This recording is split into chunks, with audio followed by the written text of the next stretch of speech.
semuanya. Apa kabar?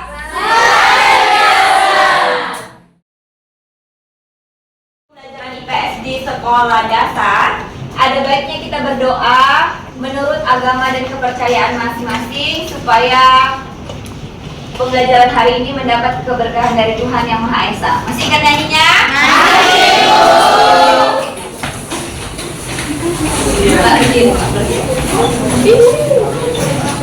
Oke, 3, 2, 1, mulai. Tepuk jari 1, tepuk jari 2, tepuk jari 3, tepuk jari 4, tepuk jari 5, berbunyi semua. 1, 2, 3, ku siap berdoa. Berdoa dimulai. Berdoa selesai.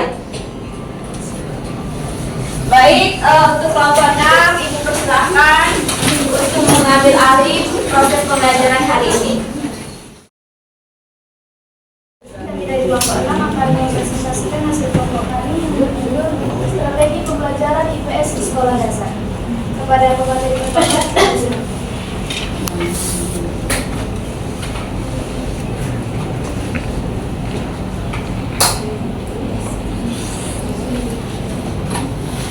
Baik teman-teman, di sini saya akan menjelaskan tentang pengertian strategi pembelajaran.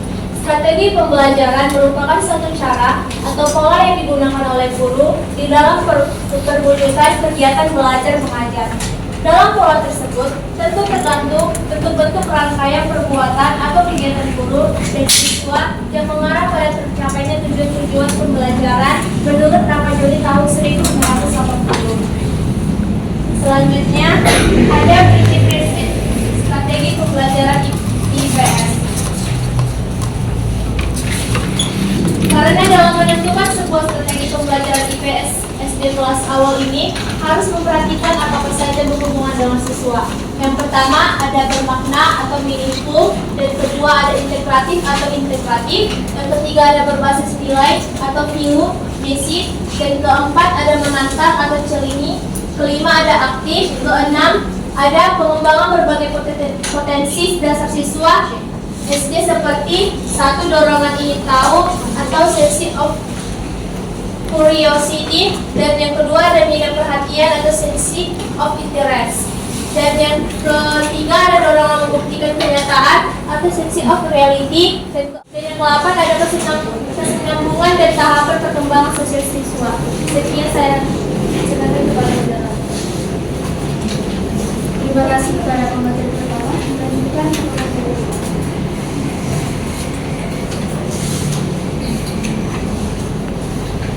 Baik, masuk kita dalam jenis-jenis strategi pembelajaran IPS di SD. Yang pertama itu strategi pembelajaran langsung. Strategi pembelajaran langsung dirancang untuk mengenalkan siswa terhadap mata pelajaran guna membangun minat atau menimbulkan rasa ingin tahu dan merangsang mereka cara berpikir. Siswa tidak bisa berbuat apa-apa jika pikiran mereka tidak dikembangkan oleh guru. Menurut Silberman dalam Suryanti Dek 2008 halaman 35 menjelaskan strategi pembelajaran langsung melalui berbagai pengetahuan secara aktif merupakan cara mengenalkan siswa kepada mata pelajaran yang akan diajarkan. Guru dapat menggunakan untuk menilai tingkat pengetahuan siswa sambil melakukan kegiatan pembentukan tim. Saya melanjutkannya. Yang ketiga itu strategi pembelajaran problem solving.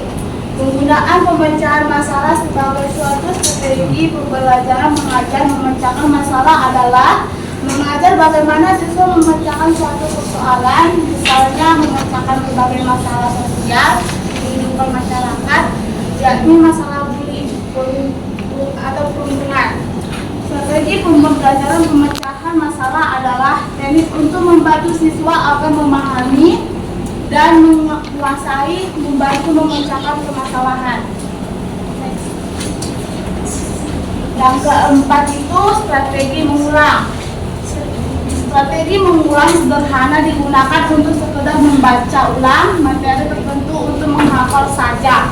Contohnya itu dari strategi sederhana adalah menghafal nomor telepon, arah tempat, waktu tertentu, daftar belanja, dan sebagainya.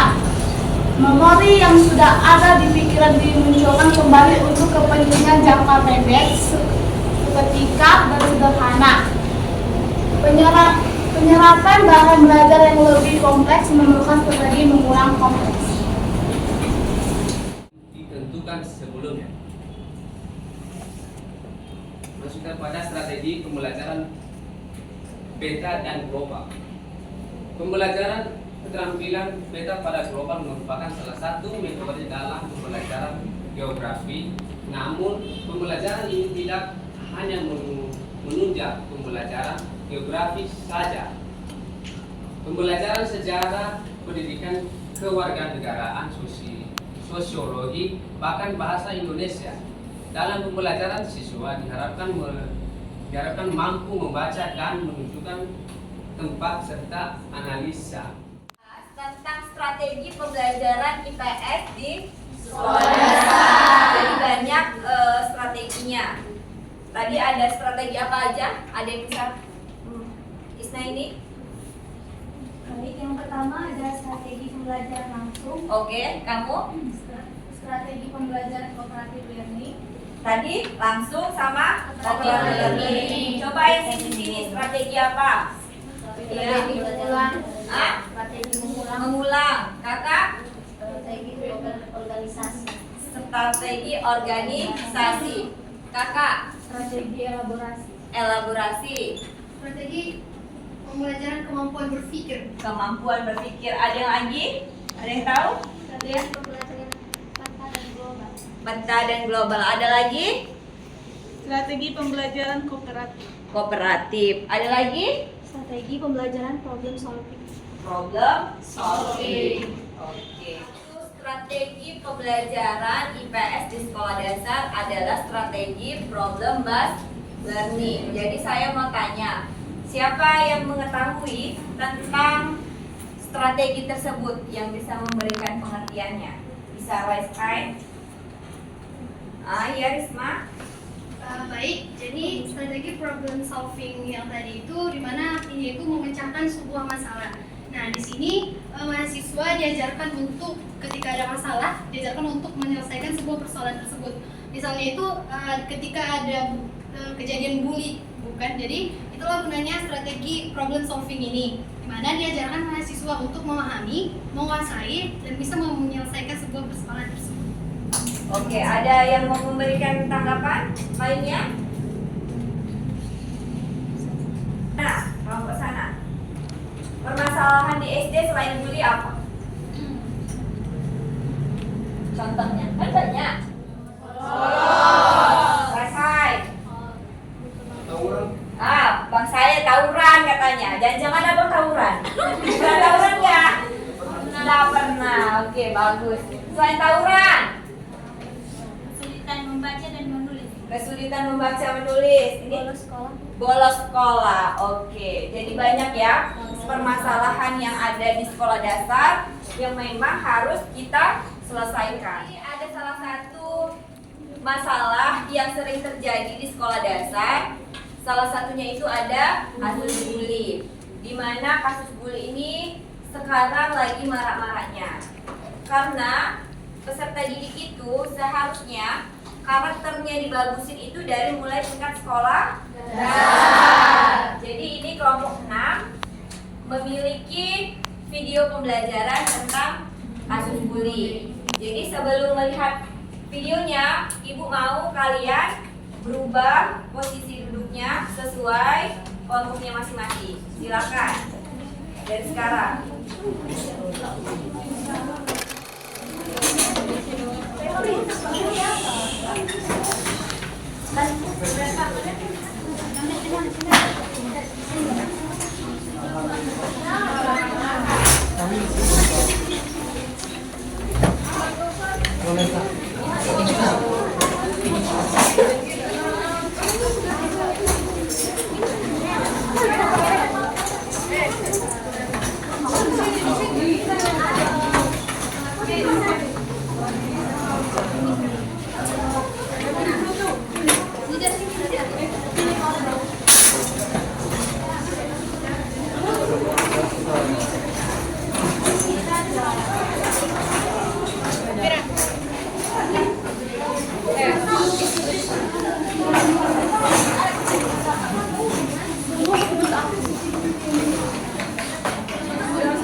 Jangan kak. Ayo cepat berikan.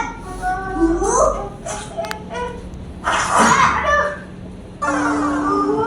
sakit. Cepat berikan. Uang jajanmu masih sisa banyak kan? Hah? Aduh, kenapa sih nih? Apa yang mereka berbuat? Entahlah. Sepertinya mereka menghasut kamu, Bun. Aduh, bagaimana ini? Kita pulang lewat jalan lain yuk. Aku takut. Aduh, besok aku sekolah lagi. Aku pergi sekolah saja. Atau lari ke hutan dan bersembunyi di sana. Di kepalaku saja mereka tetap membuatku mau tidur.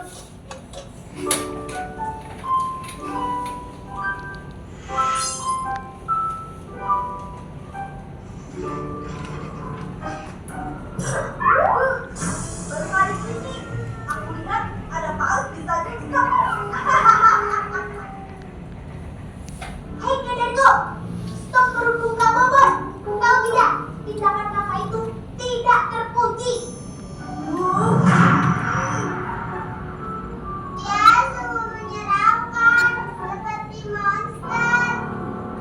Bibi dia kesini nih.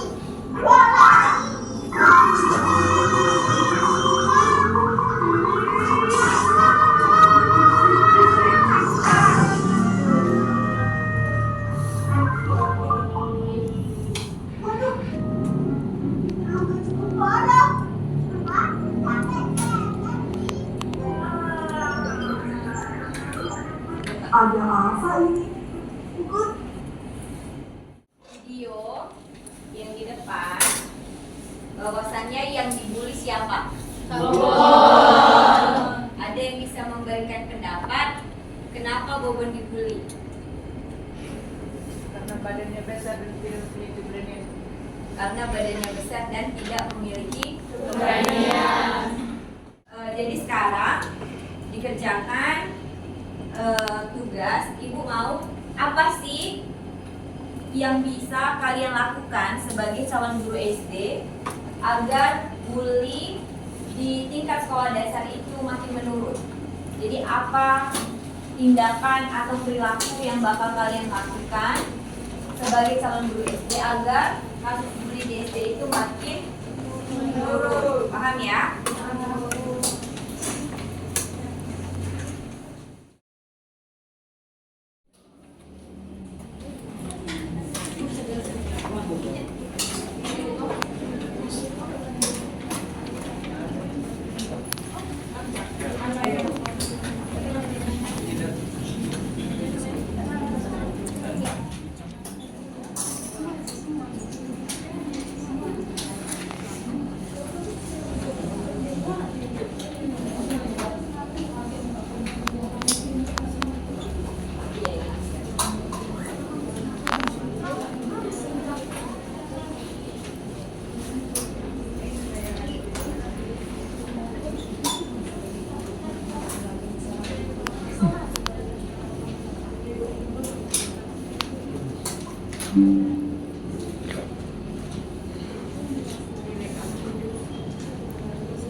Kelompok berapa ini?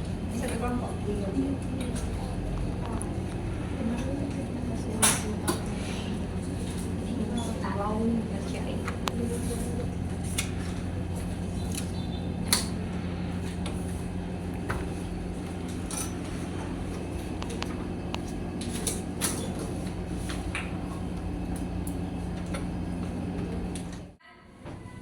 Pengerjaan tugasnya nanti di ujung pembelajaran dikumpul ya, yang soal ibu berikan. Baik, sekarang pertanyaan selanjutnya, hal apa yang terjadi jika kasus bully ini terus-menerus terjadi? Ada yang bisa? Yes, nah ini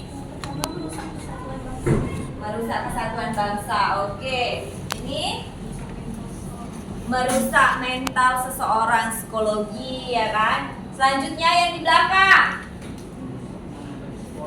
merusak nama baik sekolah, nama baik keluarga juga, ya kan? Selanjutnya Bang Said, jawabannya apa Bang Said?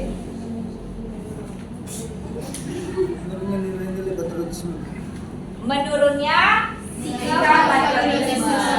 Jadi di sini Gunanda ada media pembelajaran berbasis Aztec, bahwasannya di dalam media ini Ibu gambarkan ada 3 pahlawan nasional asal Sumatera Utara yang memiliki jiwa patriotisme yang tinggi.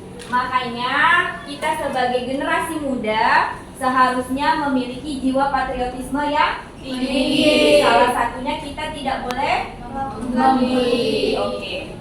Ini Ibu, ini kan ya, Ibu tampilkan.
nasional kita, Sisingamangaraja 12, beliau adalah Raja Daerah Toba, Sumatera Utara, yang ikut berjuang melawan penjajahan Belanda.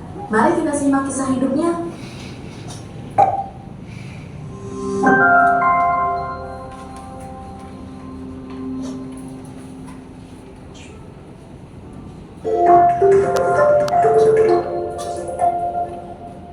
Jangan lupa subscribe, share, dan nyalakan lonceng notifikasinya untuk mendukung kami membuat konten-konten kreatif lainnya.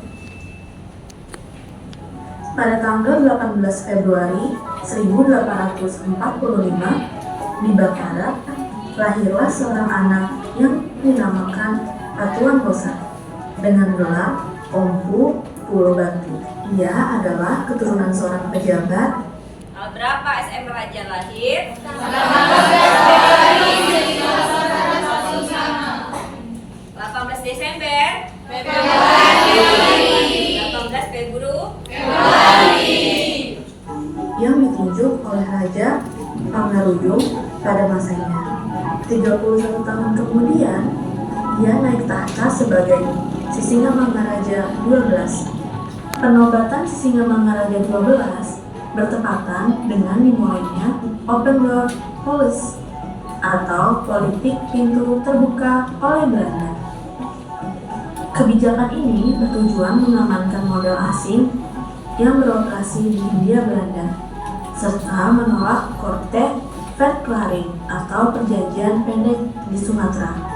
Akibat upaya Belanda memonopoli kerajaan, pecahlah Perang Tapanuli yang berlangsung puluhan tahun. Lantas, bagaimana perjuangan Sisingamangaraja dalam perang melawan Belanda? Dimulai pada tahun 1824, seluruh wilayah kekuasaan Inggris di Sumatera diserahkan pada Belanda berdasarkan perjanjian Belanda-Inggris.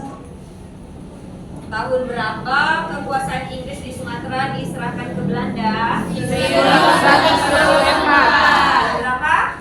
1824. Jadi Ibu mau tanya, strategi apa yang baru Ibu gunakan? Mengulang.